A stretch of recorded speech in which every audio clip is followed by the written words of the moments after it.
Good morning. For those who don't know me, I'm Stephanie LaRue from the LaRue Family Homestead. My husband and I, with our 3 children, are blessed to live here on the Cumberland Plateau of East Tennessee. We have about 25 acres of partially wooded and partially pasture land where we farm pretty much everything. Our goal has always been to be as self-sufficient as possible between garden vegetables and our own meat. Honestly, that's a lot of work. We work at it, but we've never managed. We've been working at it on this farm for 13 years. Putting in fencing and infrastructure, it's been a long, hard process. So anyway, today I thought I would take you all along as I try to finish chores. It's been raining for days and days. We actually got half an inch last night, and I have a lot to catch up on. So I will try my best to bring y'all along today. It's the first time I've tried to do this, so be patient and come along. Let's see what we can get done.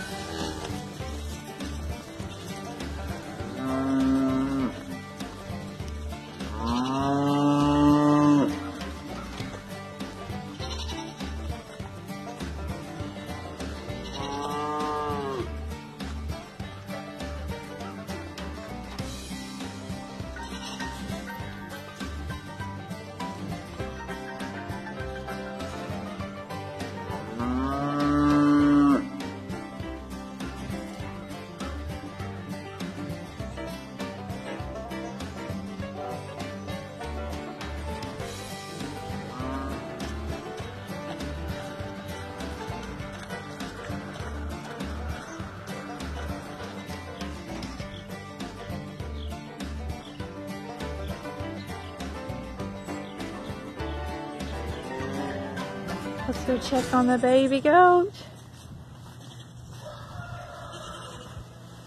Oh, we can't see it. It's snuggled in the back with its mama.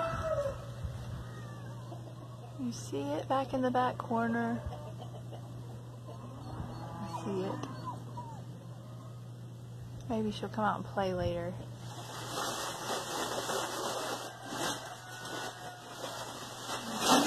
This is literally our catch-all shed, so we really caught at least a month's worth of feed sacks. I'm going to work to get it.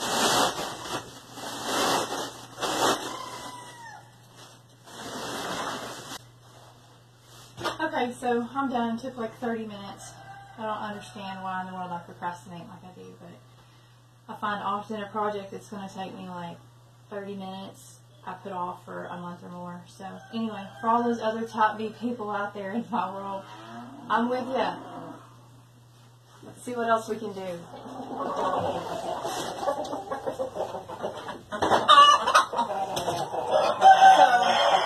this is called what we call make it do. I bought these 2 nesting boxes a couple weeks ago at Tractor Supply. They weren't perfect, but I didn't want to invest a lot of money. There's a really nice metal nesting box that's like 2 inches high or whatever. It holds like 10, it's got 10 places in it, 2 stories or whatever. But it's like $200. So I only sell my eggs for $2 a dozen because you have to sell to the customers you have. The customers I have aren't going to pay more than $2 a dozen, even though my chicken's free range. So we got to make do. So we got 2 boxes to see if they would even use them, and they are. So today, to make do, I'm going to put back into place a couple of boxes I had several years ago under here where they're already laying, and see if they'll lay here too. So we'll see how that goes.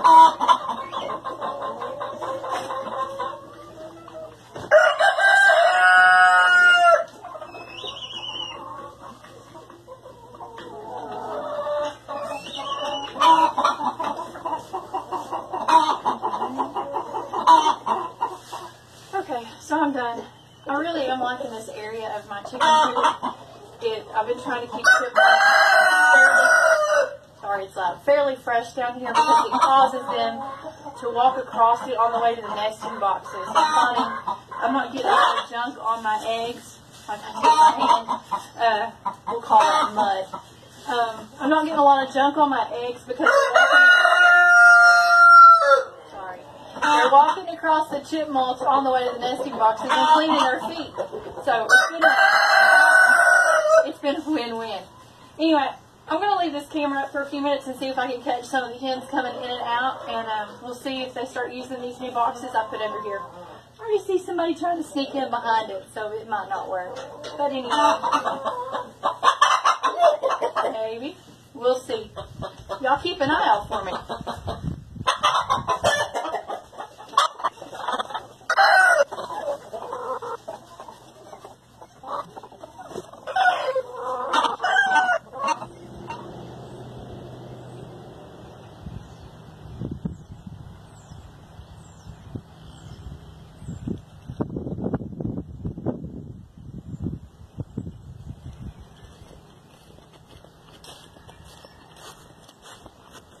Okay, so here's what I'm doing.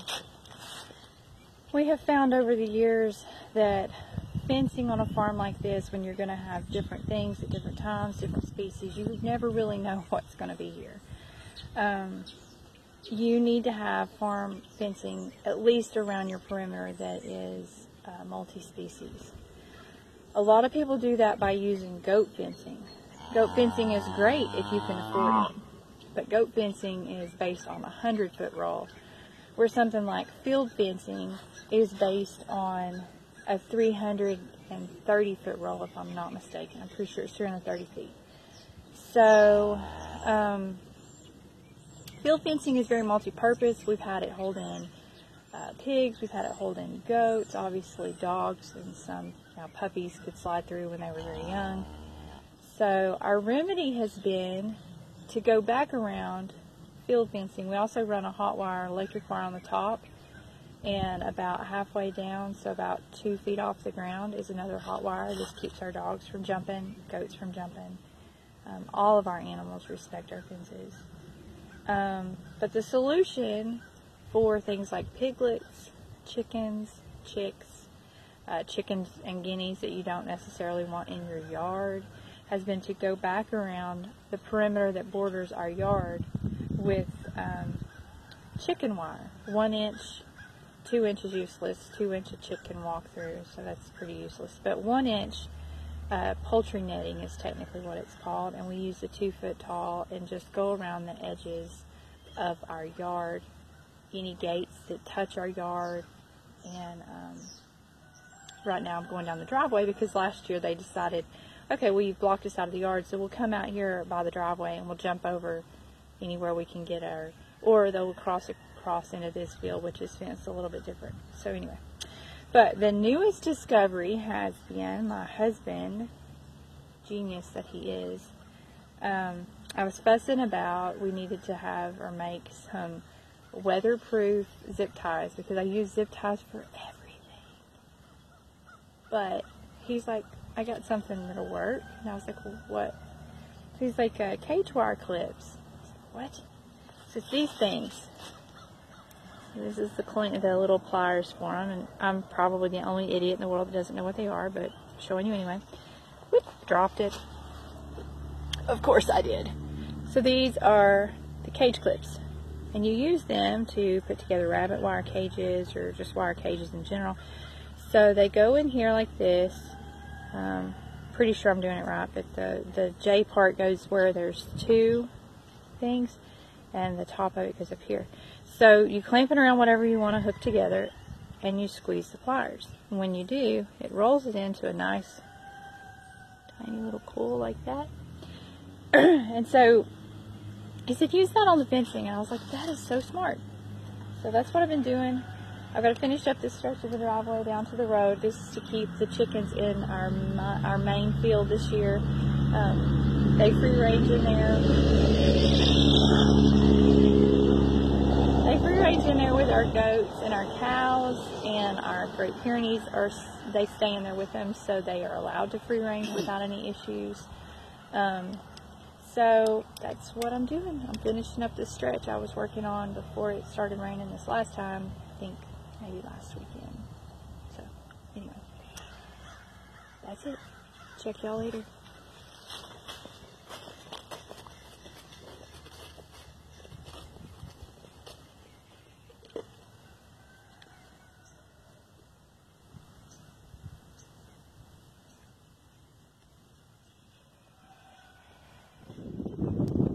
Okay, so I'm done with the fencing now down to the end of the driveway. I'm not sure how well you can hear me because it's gotten very windy, but I wanted to bend down here so you can see how the chicken wire comes up to right underneath or right level with that hot wire. So basically they have to either go over the chicken wire and through the hot wire or whatever. Anyway, that's kind of how it works or why it works. So I'm on to the next project. I'm not sure what I can do. It's very windy. Some of what I need to do is in the woods, and that's not exactly safe. So let's see what else I can find.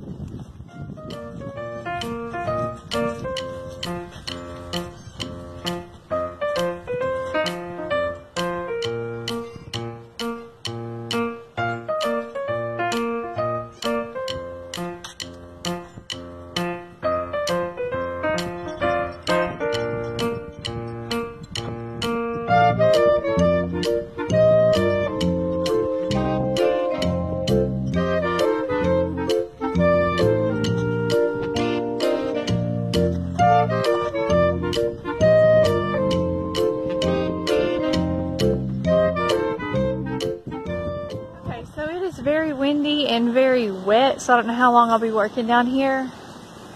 But one thing I will say is be very vigilant if you're out working in the woods. And I know a lot of these guys have been sawing timber and cutting trees and firewood their whole lives. This is not new news, but to a female or someone that's new to farming or just being outside in general, you always need to be aware if there's any deadfalls or anything going on in the trees above you. And honestly, as wet as it's been, I really need to be very vigilant about a tree uprooting, which is nearly impossible. You're probably not going to have any warning of that. So, I don't know how long I'll work down here, probably just a few minutes, and see how much I can get done safely. So, let's get to work.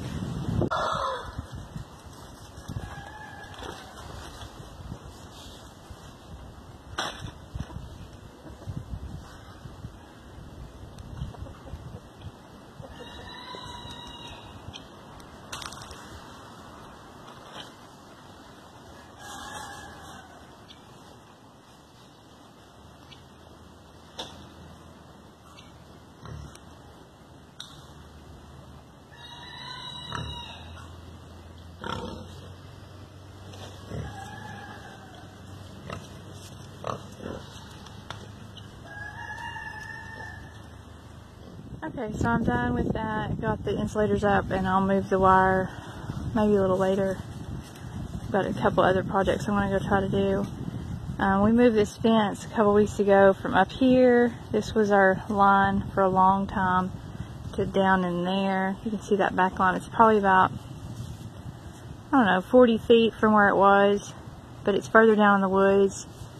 It gives the goats some brush and stuff to eat, and gives the chickens a lot of leaf litter and acorns and dead bugs and just all kinds of chicken stuff to scratch through. The chickens were getting in there anyway. The problem was they were completely unprotected from the Pyrenees couldn't access where they were.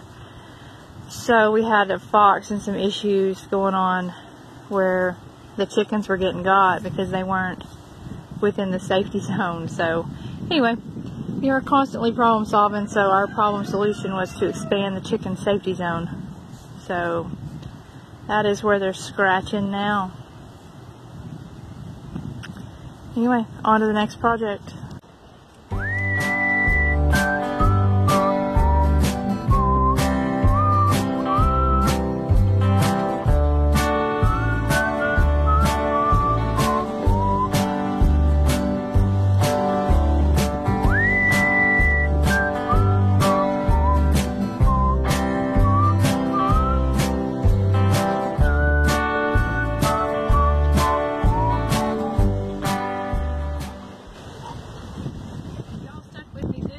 Thank you, because I'm sure it's been very long and boring.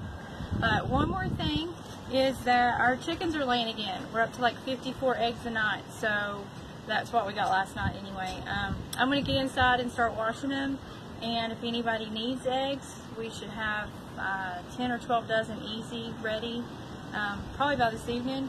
So if you want to shoot me a message sometime between now and over the weekend and let me know, I'll get them bagged up and I'll meet you at the gate. Y'all have a great weekend.